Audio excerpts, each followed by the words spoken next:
नमस्कार दोस्तों। अगर आप भी भारत और जिम्बाब्वे के बीच खेले गए तीसरे टी20 मुकाबले में वैभव सूर्यवंशी की तूफानी बल्लेबाजी और भारत की धमाकेदार जीत को देखने के बाद खुश हैं, तो हमारी इस वीडियो को एक लाइक और चैनल को सब्सक्राइब करके ऑल नोटिफिकेशन को ऑन कर लें। तो चलिए दोस्तों, आपका ज्यादा समय न लेते हुए आज की इंटरेस्टिंग हाइलाइट्स वीडियो को स्टार्ट करते हैं। जैसा कि दोस्तों, आज हम बात करने जा रहे हैं भारत और जिम्बाब्वे के बीच खेले गए रोमांचक तीसरे टी20 मुकाबले की, जो हरारे स्पोर्ट्स क्लब के मैदान पर खेला गया। 3 मैचों की टी20 सीरीज में भारतीय टीम भारत ने पहला टी20 7 विकेट से और दूसरा टी20 में 90 रन से अपने नाम किया था। अब टीम इंडिया की नजर तीसरा टी20 जीतकर क्लीन स्वीप करने पर थी। दोस्तों, मैच की शुरुआत टॉस के साथ हुई। भारतीय कप्तान श्रेयस अय्यर ने टॉस जीतकर पहले बल्लेबाजी करने का साहसिक फैसला लिया। टॉस के समय श्रेयस अय्यर ने बताया कि प्रिंस यादव की जगह अशोक शर्मा और शिवम दुबे की जगह सूर्यांश शेडगे को मौका दिया गया है। वहीं जिम्बाब्वे के कप्तान ने एक बदलाव किया, एन गरवा की जगह वेलिंगटन मसाकादजा को मौका मिला है। अब दोस्तों, भारतीय पारी की शुरुआत करने उतरे अभिषेक शर्मा और 15 वर्षीय युवा सनसनी वैभव सूर्यवंशी। दोनों सलामी जोड़ी को एक ठोस शुरुआत देने की उम्मीद थी, लेकिन भारत को पहला झटका जल्द ही लग गया। दूसरे ही ओवर में जिम्बाब्वे के लंबे कद के तेज गेंदबाज ब्लेसिंग मुजारबानी ने अपनी बेहतरीन गेंद से अभिषेक शर्मा को मात्र 2 रन पर पवेलियन भेज दिया। अभिषेक शर्मा के जल्दी आउट होने के बाद स्टेडियम में सन्नाटा छा गया, लेकिन क्रीज पर आए ईशान किशन ने वैभव सूर्यवंशी के साथ मिलकर पारी को संभालना शुरू किया। शुरुआती झटका लगने के बावजूद वैभव सूर्यवंशी के इरादे बुलंद थे। उन्होंने जिम्बाब्वे के तेज गेंदबाजों को आड़े हाथों लिया और मैदान के चारों तरफ आकर्षक शॉट लगाए। सूर्यवंशी ने टाइमिंग और ताकत का ऐसा मिश्रण दिखाया कि हर कोई हैरान रह गया। पावर प्ले के अंत तक भारत ने 1 विकेट के नुकसान पर 64 रन बना लिए थे। वैभव सूर्यवंशी मात्र 35 रन बनाकर नाबाद खेल रहे थे और ईशान किशन उनका बखूबी साथ निभा रहे थे। दोनों के बीच 75 रनों की महत्वपूर्ण साझेदारी हुई, जिसने भारत को एक मजबूत आधार प्रदान किया। वैभव सूर्यवंशी की बल्लेबाजी में क्रिस गेल जैसी आक्रामकता और संयम नजर आ रहा था। उन्होंने मात्र 24 गेंदों में अपना अंतर्राष्ट्रीय टी20 मैच में दूसरा अर्धशतक जड़ दिया। 15 साल की उम्र में अंतर्राष्ट्रीय मंच पर इतना परिपक्व और आक्रामक खेल दिखाना वाकई में काबिले तारीफ है। वैभव और ईशान के बीच दूसरे विकेट के लिए 70 रनों की साझेदारी हो चुकी थी। तभी 11वें ओवर में भारत को ईशान किशन के रूप में दूसरा झटका लग गया। जब ईशान और वैभव के बीच शानदार साझेदारी हो रही थी, लेकिन सिकंदर रजा ने ईशान को बोल्ड कर इस साझेदारी को तोड़ दिया। ईशान 26 गेंदों पर 4 चौकों की मदद से 29 रन बनाकर आउट हुए। वैभव और ईशान ने दूसरे विकेट के लिए 75 रन जोड़े थे। इसके बाद कप्तान श्रेयस अय्यर क्रीज पर आए। श्रेयस अय्यर और वैभव सूर्यवंशी के बीच तीसरे विकेट के लिए 50 रनों की अहम साझेदारी हुई। दोनों बल्लेबाजों ने मिलकर जिम्बाब्वे के स्पिनरों और तेज गेंदबाजों पर लगातार दबाव बनाए रखा। हालांकि 15वें ओवर में ब्रैड इवांस ने वैभव सूर्यवंशी को आउट करके इस खतरनाक साझेदारी का अंत किया। ब्रैड इवांस ने अपनी ही गेंद पर एक शानदार कैच लपका। सूर्यवंशी 81 रन बनाकर जब पवेलियन लौट रहे थे, तब पूरा मैदान तालियों की गड़गड़ाहट से गूंज उठा। वैभव के आउट होने के बाद क्रीज पर आए तिलक वर्मा। कप्तान श्रेयस अय्यर भी कुछ बड़े शॉट लगाने के बाद 18वें ओवर में 164 के स्कोर पर आउट हो गए। 18वें ओवर के बाद भारत का स्कोर 164 रन पर 4 विकेट था। अब जिम्मेदारी थी फिनिशर रिंकू सिंह पर।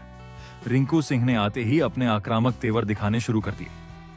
19वें ओवर में मुजारबानी की गेंदों पर रिंकू सिंह ने कुछ शानदार बाउंड्रीज जड़ी। फिर 20वें और अंतिम ओवर में ब्रैड इवांस की गेंद पर रिंकू सिंह ने एक अद्भुत छक्का जड़ा। हालांकि ओवर की आखिरी गेंद पर बड़ा शॉट खेलने के चक्कर में रिंकू सिंह एक्स्ट्रा कवर पर पकड़े गए। रिंकू ने केवल 14 गेंदों में 25 रनों की बहुमूल्य पारी खेली। दूसरी ओर तिलक वर्मा 11 रन बनाकर नाबाद लौटे।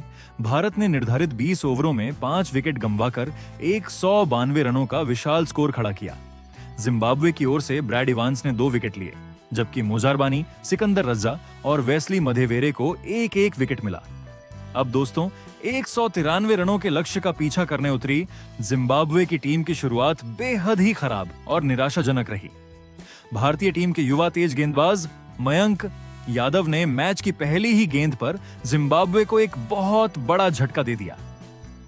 मयंक यादव ने पारी की बिल्कुल पहली ही गेंद पर ब्रायन बेनेट को बिना खाता खोले पवेलियन की राह दिखा दी। ऑफ स्टंप के बाहर उछाल लेती मयंक यादव की शॉट ऑफ लेंथ। गेंद पर ब्रायन बेनेट ने बैकफुट पर जाकर डिफेंस करने का प्रयास किया, लेकिन गेंद उनके बल्ले का बाहरी किनारा लेकर पहली स्लिप में चली गई। वहां तैनात वैभव सूर्यवंशी ने अपनी शानदार फुर्ती और एकाग्रता का परिचय देते हुए एक तेज रफ्तार कैच को सुरक्षित लपक लिया। इस तरह मयंक यादव ने पहली गेंद पर ही जिम्बाब्वे का पहला विकेट चटकाकर भारत को बेहतरीन शुरुआत दिलाई। शुरुआती झटके के बाद जिम्बाब्वे का मध्यक्रम भी दबाव में बिखरता हुआ नजर आया। डियोन मेयर्स ने कुछ अच्छे शॉट्स दिखाए और 15 गेंदों पर एक चौके और एक छक्के की मदद से 19 रन बनाए, लेकिन भारतीय तेज गेंदबाज यश ठाकुर ने उन्हें पवेलियन भेज दिया। इसके अगली ही गेंद पर यश ठाकुर ने जिम्बाब्वे के सबसे अनुभवी बल्लेबाज और कप्तान सिकंदर रजा को 0 के स्कोर पर आउट कर दिया। सिकंदर रजा अपना खाता भी नहीं खोल सके और पहली ही गेंद पर पवेलियन लौट गए। यश ठाकुर लगातार 2 गेंदों पर 2 विकेट लेकर हैट्रिक के करीब पहुंच गए थे। हालांकि वे अपनी हैट्रिक पूरी नहीं कर सके, लेकिन उन्होंने जिम्बाब्वे की कमर पूरी तरह से तोड़ दी। जिम्बाब्वे का स्कोर जब काफी कम था, तब वेस्ले मादेवेरे और बेन कर्नर ने पारी को संभालने का प्रयास किया। बेन कर्नर ने 19 गेंदों पर 2 चौकों की मदद से 20 रन बनाए, लेकिन लेग स्पिनर रवि बिश्नोई ने अपनी फिरकी के जाल में फंसाकर बेन कर्नर को बोल्ड कर दिया। इसके बाद वेस्ले मादेवेरे और रेयान बर्ल के बीच 5वें विकेट के लिए एक अच्छी साझेदारी पनप रही थी। दोनों ने मिलकर स्कोर को 100 रन के पार पहुंचाया। मादेवेरे और बर्ल के बीच 60 रनों की महत्वपूर्ण साझेदारी हुई। मादेवेरे काफी आक्रामक नजर आ रहे थे और उन्होंने 25 गेंदों में 1 चौके और 2 छक्कों की मदद से 28 रन बनाए, लेकिन एक बार फिर मयंक यादव ने वापसी करते हुए मादेवेरे को आउट कर इस खतरनाक होती साझेदारी को तोड़ दिया। इसके बाद तेज गेंदबाज अशोक शर्मा ने भी गेंदबाजी में अपना जलवा दिखाया और तादिवनाशे मारूमणि को मात्र 1 रन के निजी स्कोर पर आउट करके जिम्बाब्वे को छठा झटका दिया। जिम्बाब्वे की ओर से एक छोर पर अकेले लड़ते रहे रेयान बर्ल। रेयान बर्ल ने भारतीय गेंदबाजों का डटकर सामना किया और एक जुझारू अर्धशतकीय पारी खेली।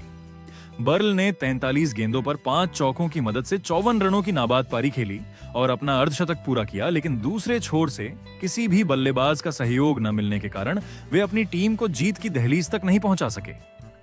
जिम्बाब्वे की पूरी टीम 20 ओवरों में 7 विकेट पर 157 रन ही बना सकी। भारत की गेंदबाजी आज बेहद सटीक और घातक रही। मयंक यादव ने अपने स्पेल में शानदार रफ्तार और लाइन लेंथ का प्रदर्शन करते हुए 3 विकेट झटके। वहीं यश ठाकुर ने भी बेहतरीन गेंदबाजी करते हुए 2 महत्वपूर्ण सफलताएं अपने नाम की। अशोक शर्मा और लेग स्पिनर रवि बिश्नोई ने 1-1 विकेट हासिल किया। इस तरह भारतीय टीम ने तीसरे T20 मुकाबले को 35 रनों से जीतकर सीरीज में जिम्बाब्वे का 3-0 से पूरी तरह से सूपड़ा साफ कर दिया है। 81 रनों की मैच जिताऊ पारी खेलने वाले 15 वर्षीय वैभव सूर्यवंशी को उनके शानदार बल्लेबाजी प्रदर्शन के लिए मैन ऑफ द मैच के पुरस्कार से नवाजा गया। दोस्तों, अगर आपको यह हाइलाइट्स और स्क्रिप्ट पसंद आई हो तो इसे लाइक और शेयर करना ना भूलें। हम आपके लिए सभी मैच की इसी तरह विस्तार से हाइलाइट्स वीडियो लाते रहेंगे। तब तक के लिए क्रिकेट का आनंद लेते रहें। धन्यवाद।